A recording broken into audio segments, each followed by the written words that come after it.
I'm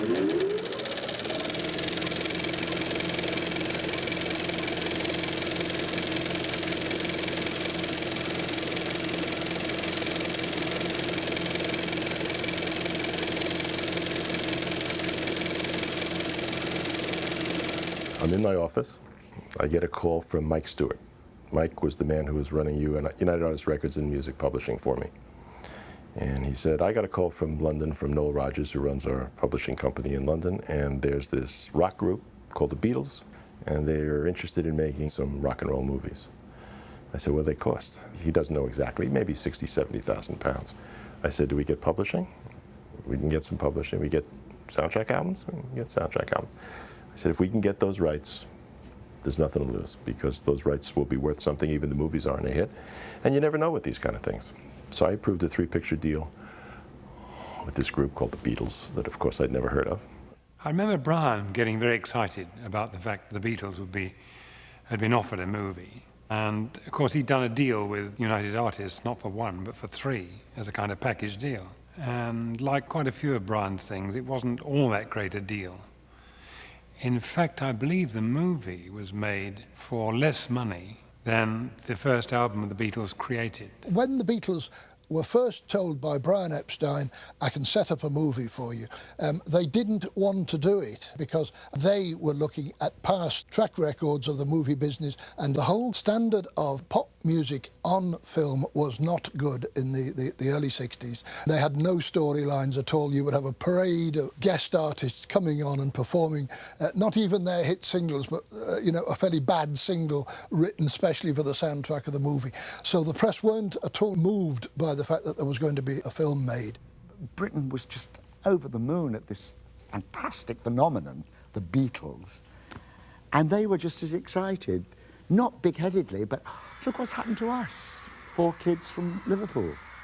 And of course, they just exploded. The big challenge to me was suddenly this 3-picture deal we had with this group in Liverpool that I'd never heard of before turned out to be a group with what looked like was going to be a very, very successful act. And of course, there we were, already in business with them.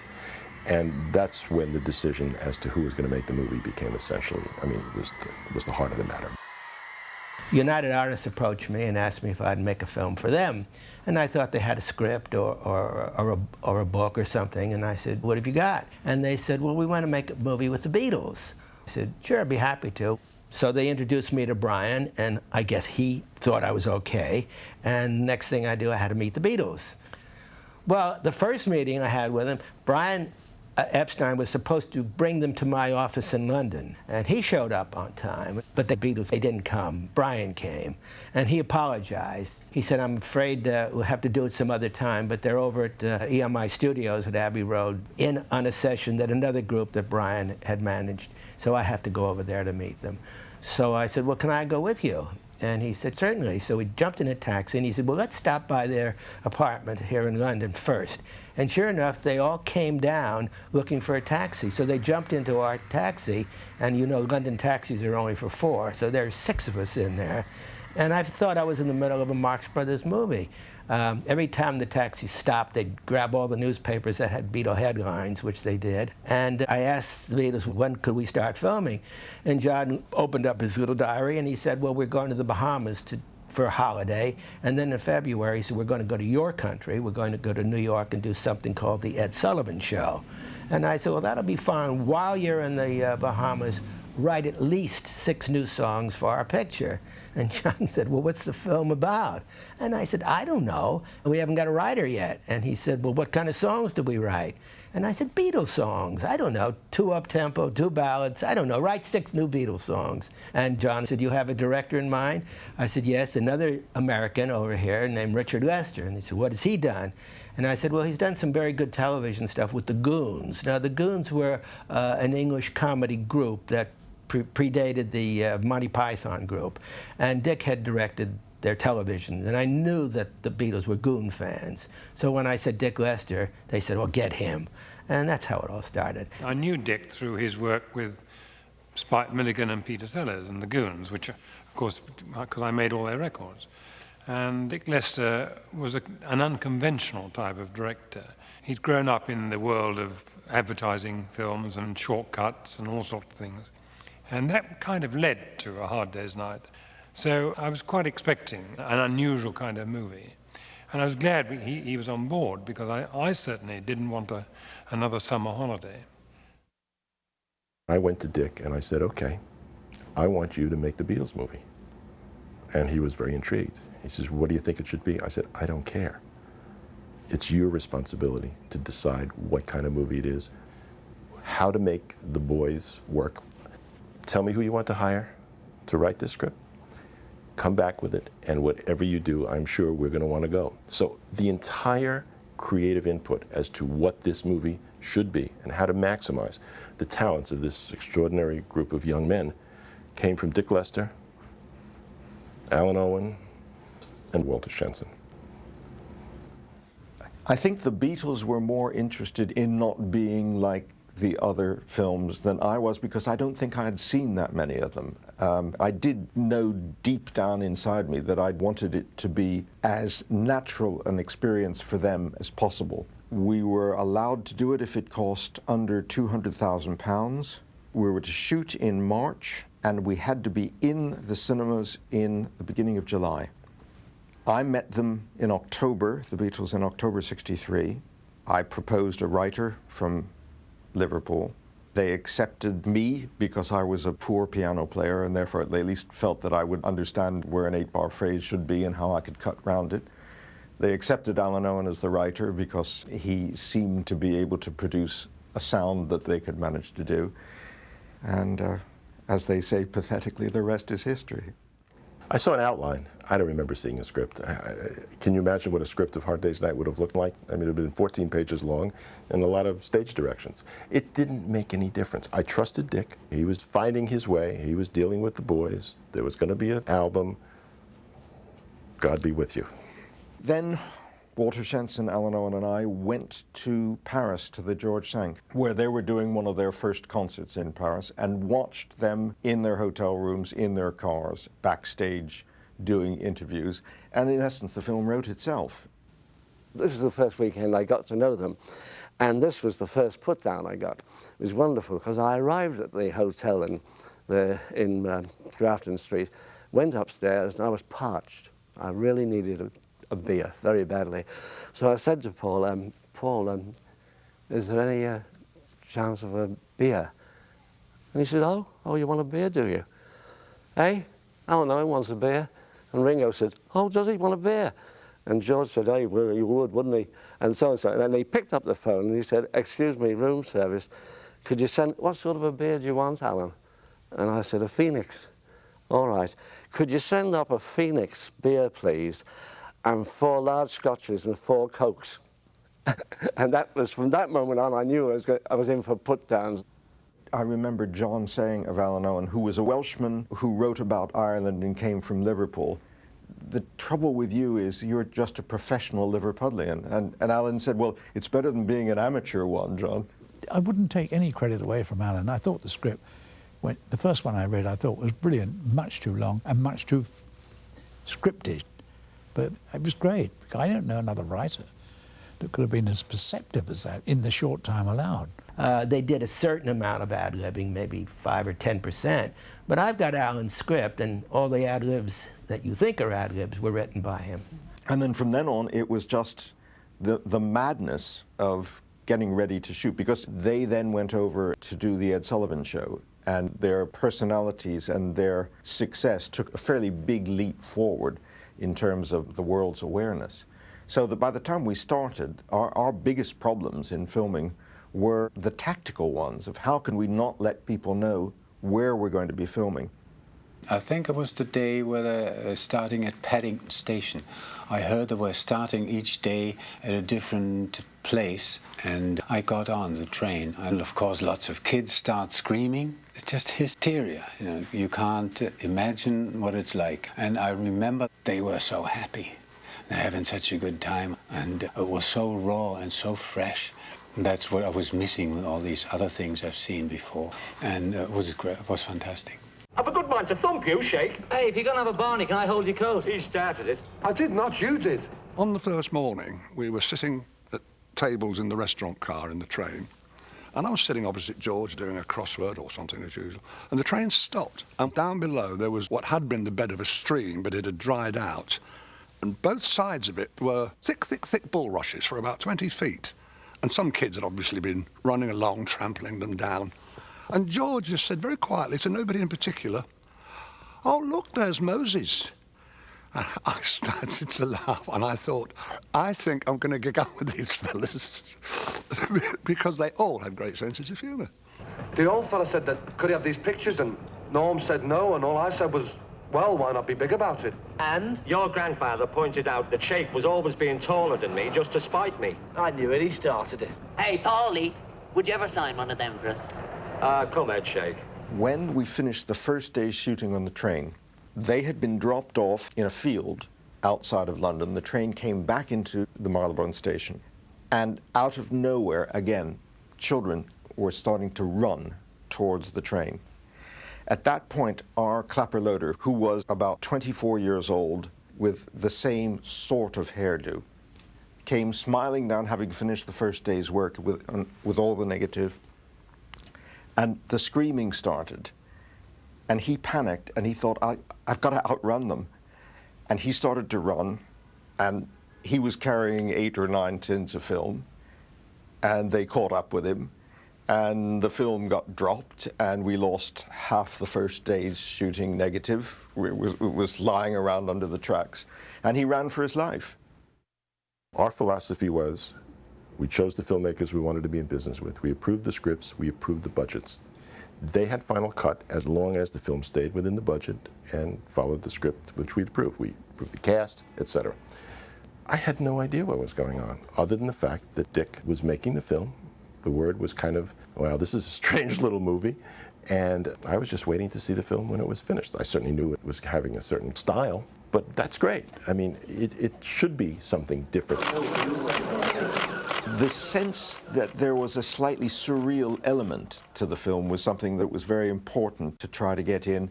And I wanted to prepare the audience for the fact that they would be playing cards, for example, in a part of the train, and then suddenly in the middle of it they would be playing instruments, and then they would be back playing cards, because that did seem to be something that nobody had been doing. So we used 2 or 3 little signposts, like the boys suddenly being outside the train, banging on the window, trying to get in, just to say to the audience, things are not quite what they seem to be. We didn't concern ourselves with long shot, medium shot, close shot, over shoulder shot. Forget it. We just shot the picture the way we went. And whenever something came up, it was in the picture. When George knocked his amp over on one of the shows, in the picture. But that's what it was about. Yeah, there's one particular scene that stands out in my mind, which was the genius of John Jimson, was the sequence on the train where John starts to play with the cards, and he overlaps the sound before the actual singing starts. Aye, the Liverpool Shuffle. It was the first time that I'd ever seen that on film, of preempting the song. And this got you whacked right into the song, and suddenly you felt you were into something also very new again. That was one of the earliest things that John edited, and I was watching him on the Moviola and seeing him stop and think, which he always did when he cut. He wouldn't do anything immediately like that, but when he did do it, that was it. And I think Pam might agree. I don't remember any alterations to that scene, or to many scenes, of the actual editing. The construction was John, and that was it. They may have taken out a scene, or shortened it by a certain amount. Well, I had lots of letters from girls all over the world, you know, asking for pieces of their hair, but of course I couldn't. I wish I'd had enough hair to send to them, really, but I couldn't because, you know, it wasn't enough to cut off every week. But they lots of letters I had, yeah. They didn't like everybody to be seen with it back. They always wanted to, you know, when we washed it, they always wanted, like this, you know, put their hair down in front. They never wanted to see their hair back. Because Ringo has a grey streak. He always hated to have that showing, so he used to always bring it forward if anybody came in the room, you know, they'd quickly put their hair down. Well, the funny thing was, we made up the routine there and then on the set. And then Dick would say, well, can you do that step, this shot, this angle, that angle? So there was no rehearsal. We did it on the set. And I have to say that I found that wonderful. It's much easier. You know what the set's like, you know if there's a step there or anything, and you can choreograph your routine around what you've got. There's so much hanging around while they're setting lights and everything. It was very easy to rehearse. And of course, it didn't give us a chance to forget the steps. We did it there and then. You see, I was never a theatre director. I was always, the expression is a kick, bollock and scramble man. It's just trying to get myself out of trouble. And I think it's using hysteria to try to con people that exuberance is taking place in front of them is a trick that I learned very early on. And again, by using a multiple camera technique, I was able to allow people the freedom to move, to go where they want as far as possible. No mark should be given to anybody. No one should have to hit a mark or sit to the center of their chairs. It was just, you do what you want to do, we'll go out in the field and have a play, and then we would find a way to turn it into a little sequence. The difficulty with this is that some 3 or 4 years later, you're asked to go to a film school in Copenhagen or Helsinki, and they put that sequence on for the students to watch, and then proceed to tell you why you did these shots and what significance they had. And it's extremely impolite to tell them the truth. So that in the end, this kind of myth builds up, that you really knew what you were doing and that you had some control over this madhouse. I'll show him. I watched Dick directing under very tight conditions. In fact, at one point, he said, look, no cameras, nothing, because he wanted peace to be able to complete the shooting. So what I did was I went up into the gantry where the lights were so that I didn't interfere with anybody, and I did some high-angle shots down into the sets quietly. Dad was visiting Twickenham Film Studios here, and he was dressed in a pretty formal dark grey suit. And in between fitting the boys' suits for the film, Paul had said to Dick Lester, Dougie's looking very, very tidy this morning. Why don't we let him play himself as the tailor? It took about 3/4 of a day shooting, and the reason was this: although it only lasted a minute and a half, the boys were constantly messing around. Oh, this is the teacher's pet. All that. Shade the class, eh? I'll lay off. His scene was he was measuring Paul. Paul was then moving out of camera, and while my father was still holding the tape measure, John would then say, I now declare this bridge open. Then snip the tape measure and open. That was the official line. But of course, 100 other lines came up before that, i.e., I now declare this synagogue open, or I now declare this fish and chip shop open. So everyone was falling around laughing, and each time it had to be retaken, and that was the state of play that day. I was completely mad in those days, obviously, and I would do a lot of jumping up and looking around and coming down again, and then a lot of other people would start jumping. They said, Ringo's going to do whatever you do, and I thought, well, let's see if he can jump as well. Actually, I was trying to keep my eye on my girlfriend at the time, who was Charlotte Rampling, and I could never quite see what she was doing, so I'd jump up and have a quick look round. Hello. Hello. Oh, wait a minute. Don't No, tell I'm me not. you're- Oh, you are? John Lennon was extraordinary. He was an absolute natural actor. And we did the scene, and it was brilliantly written by Alan Owen. You don't look like him at all. The script had us finishing with, John gave me a wink, and I gave him a wink. But of course, when the film was shown, the winks were cut out. She looks more like him than I do. I had a wife that was a dancer called Prue, who's in the film, and she wanted to be an actress. And one of the parts that came up was a screaming teenager in the Hard Day's Night. As I knew Dick Lester, I got her a part. Excuse me, but these young men I'm sitting with wondered if two of us could come over and join you. Then there was a gambling scene, and not very many actors, one had enough money to gamble, or two knew how to handle a spatula, or understood about chemin de fer, or whatever. Hello, monsieur. So I was asked to go along and look at this and see if I could do it. I said, yes, I can do it, but I'm not a member of equity, I'm nothing. What have you, I'm a businessman. So Dick said, don't worry, we'll get you a card, and off you go. And so I did the croupier. 8 et 7. We had at our disposal something like 8 or 9 songs which they had just recorded. I eventually chose, I think, 7. I don't even remember why at the time I chose those 7 and left 2 out. We did actually shoot one more during the closing concert, and I felt this is enough. We're getting tired of this, stop. But by and large, if it were a musical sequence, there would be 3 cameras. With the final concert in Hard Day's Night, there were 6. And what was fascinating is that I didn't know 6 camera operators, and I had to call on friends and say, who do you know that's good? Because we need 6 to come in and shoot. And they got a pretty free brief. I can tell them the sort of things I'm looking for, but I can't run between 6 cameras. A, the sound was deafening, and B, somewhere on the stage, somewhere behind the stage, shooting back into the audience, and it became very much more a haphazard style of filmmaking. Dick Lester said, you've got to get stuff when they're playing these numbers. So get a couple of those new 10-to-1 zoom lenses and just do what you think. So it gave us total freedom, because you've got to remember that in those days, there was no video assist or anything like that. You were the director's eyes, you know, you were doing it, and nobody else saw it until tomorrow. To be left to your own devices and get really good stuff, it was terrific. You know, pulling focus across guitar strings and all that sort of stuff.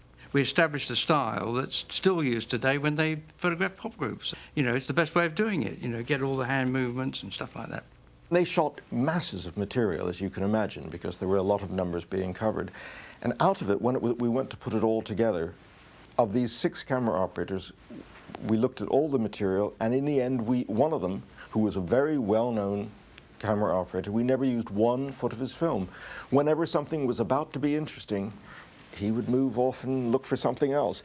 And it was very revealing and very disturbing. One of the other camera operators, it might be interesting to know, was in amongst the girls in the crowd, and at the end of 4 days shooting had to be taken in an emergency car to his dentist because all his back teeth had come loose from the intensity of the sound. It was driving me mad. I took a bottle of aspirin almost, because, you know, still got to carry on shooting. And I went to the dentist, and he said, there's nothing wrong with the tooth. And I said, well, there is. I said, because it's aching. I said, take it out. He reckoned that it was to do with vibration and frequency, something to do with the amalgam vibrating inside your mouth. It was absolute agony. I mean, it really was. The sound was deafening, a high-pitched scream all day once they were let in. And we did a rehearsal. They said, right, camera rehearsal, set up, and Dick had about 5 cameras going, one coming up here like that handheld. And I turned to continue with the scene, and I hit the cymbals on the drums. And Ringo said, hey, he's fingering me cymbals. And John immediately said, wonderful line, oh, then he must be a director, because they're famous cymbal fingerers. I suppose that we weren't a completely 100% organised film. It wasn't a detailed script that I was used to. It was a suggestion script, and Dick gave the impression that we've got to do something with it, but what, he wasn't always sure of. And one time, the boys went out to play, and they started running about on this square, and this helicopter landed, and Dick said, oh, let's try and get on the helicopter and go up and shoot this. So I grabbed an Aeroflex and a battery, and we stuck a bit of rope across the door, and the bloke took us up. And when we got there, I discovered the battery was a worn-out battery, and the camera started off at 24 frames, but it was slowly going to 18, 16, 12, 4.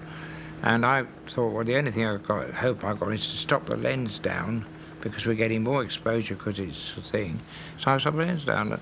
But we didn't say anything to Dick, because we had to come down, that was it. But then the following day, he went to see the Rushes, and he came running up to me and he said, you're a bloody miracle, man. He said, how did you do that? He said, well, I said, well, we had the mistake on the battery. So he said, we must get another helicopter and do some fast movement of the boys, which we did. So, I mean, that came as a bit of luck, really. It was never scripted. It works out very well in the film, doesn't it? I suppose you realise this is private property. Sorry we hurt your field, mister. In our price bracket, we didn't even think about color. The difficulties that there would have been in making that film in color were not even worth considering, and none of us felt that it was necessary. Our problem was that we shot for 7 weeks, which meant that we had 3.5 weeks to edit the film, get the music track together, dub it, and get prints for the cinema. And that's a very short period of time. Our picture was called Beatles #1 because we didn't have a title, and I was getting these phone calls from United Artists in New York. Publicity people said, what are we going to call this film? We're putting out the advertising. I said, I don't know, we'll come up with something. And I was bugging them all, and the director and the writer, and saying, come on, you guys, come up with a title. And we couldn't come up with anything. John and I were just chatting. He asked me if I ever heard Ringo misuse the English language, and I said, well, give me an example. He said, well, if we were working it hard at a recording session all night, the next day he would say something like, boy, that was a hard day's night. And when you think about it, it's a very interesting statement. And I said, John, that's a good title for our movie. And he said, I think so. So we went over and asked the director how he felt and the other Beatles, and they all said, fine, great, great. I think they just wanted to be relieved not to have to think of anything anymore. And I telephoned New York, the publicity people at United Artists, and I said, here's your title, A Hard Day's Night. And they said, what? And I said, don't give me an answer. Ask the secretaries, call me tomorrow. And the next day they called me and said, everybody loved the title. So now we had a title. And then it dawned on me, we didn't have a title song. And we had recorded everything. And you know, in filmmaking, you pre-record the songs, and then you photograph the singers singing to their own tracks. So I said to John one night, John, I think we're going to have a song called A Hard Day's Night. He said, what are you talking about? I said, what kind of a producer would I be to have a movie called A Hard Day's Night with the Beatles and not have a Beatles song called A Hard Day's Night? Please, you'll have to write a song. The next morning, he and Paul called me into their dressing room, we were still shooting, and played and sang to me the song A Hard Day's Night. Now, think about this. I got a hit song on demand. That's almost impossible. It was one of their biggest hits.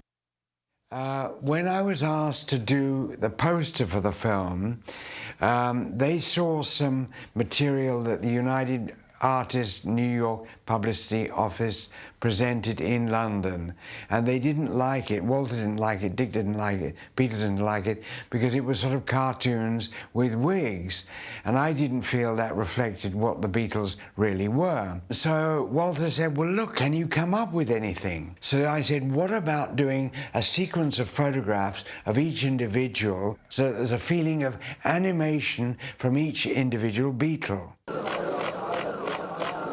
And I was very happy with the result, both of the poster and of the end credits. So we used very simple techniques to get something that I think was graphically effective.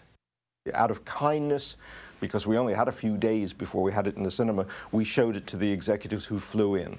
One of them did say, as you knew they would say, it's fine, but we have to revoice the voices because nobody will understand them. That was absolute truth, and most of them agreed with it.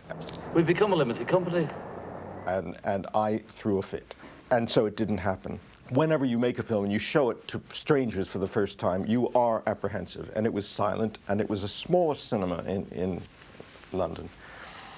And I was sitting next to a person who I didn't know, and the first reel goes on, and they're on the train, and I hear, and on my right is my editor, and I think, yeah, John, I think it is going on a bit too long there. You know, I think maybe we can cut a bit out of there, because you know. And the next reel goes on, and something happens, and she goes, maybe we could cut a verse out of that song and reduce it, because, you know. Well, it went on for 9 reels. At the end of it, the lights went up, and this woman turned to me and said, oh, Mr. Lester, that movie of yours. That was her high praise. So I said to John, well, you know, throw that away, guys. Forget about it. I can very clearly remember the first time the film was screened in the United States. The top management of United Artists, Krim Benjamin and the 2 pickers, were in Los Angeles. There was a dinner being given at the home of Harold Mirisch. And Harold Mirisch was a producer of repute. And he had invited the power core of United Artists Hollywood established group. Billy Wilder and John Sturgis and Blake Edwards and who else. And I told Arthur Krim, the print of Hard Day's Night is here. And Harold Mirisch was in the room. So Harold said, well, why don't you screen it at my house after dinner? I said, Harold, we're not going to screen this picture the first time in America after dinner with Billy Wilder. And yes, it'll be great. Don't worry about it. You know, these guys know their movies.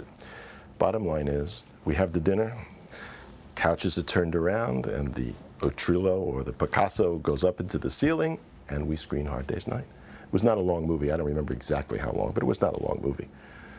And this very exotic movie is on the screen. And it ends, and there's utter silence. Nobody knows what to say, because they've never seen a movie like this. And Bob Benjamin, who was Arthur's other half, Arthur Krim's other half, wonderfully soft-spoken, dear man, turns around to me and he said, I don't know what that was about, but I think we're going to make a lot of money. And that was the first screening of Hard Day's Night in the United States. Johnny James cut the picture as we went, and when it was finished, I mean, UA was screaming for Prince, because, you know, by then it was all out that the Beatles were great. In between the shooting of the movie and the actual premiere, which I think was in July, there was a myriad of different stories about the Beatles. The Beatles were in the papers every day, because don't forget that by now there had been an outbreak, an epidemic of Beatlemania in America as well as here, and in Australia and on the continent. So the thing had gone global. The slightest thing that happened made enormous headlines. There were twin premieres for the movie of course, in Liverpool. It had to be in Liverpool, and a West End of London. And it wasn't any great surprise that the media covered that to saturation, and it wasn't any great surprise to find that the fans turned out in amazing numbers, blocked the traffic in London's West End, blocked the traffic outside the Odeon Theatre in Liverpool. But what was a very pleasant surprise to all of us was that the film critics, the more serious film critics, as well as the kind of music writers, the pop writers, the rock journalists, that the serious film critics took the film seriously and began to talk in terms of the actual film value. We had a screening in Liverpool, and I had a chat with Paul before, and he was very nervous about going to Liverpool. And I said, they're going to love it. They're going to love you. They're going to love the movie. And he said, we haven't been up there since we made it, and they may resent the fact that we're coming home so successful. And the others were worried about it. Somehow or other, they felt that their people would resent their success. And of course, they just loved them when they got there. It was almost impossible for me to predict the audience reaction to this movie. The Beatles had screaming fans whenever they performed in a concert. But that was in response to a live performance. And I didn't realize that the fans would respond the same way to them on film.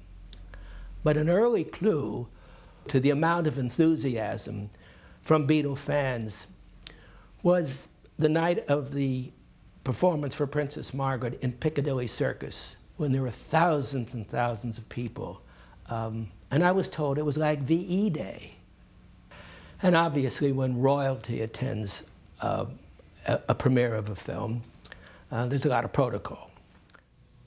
It was such an exciting, happy period. It was a wonderful premiere. People came, they shouted. We had worked very carefully that it was very important that the opening of the film would be that one chord, and then out of the blackness came them running down the street.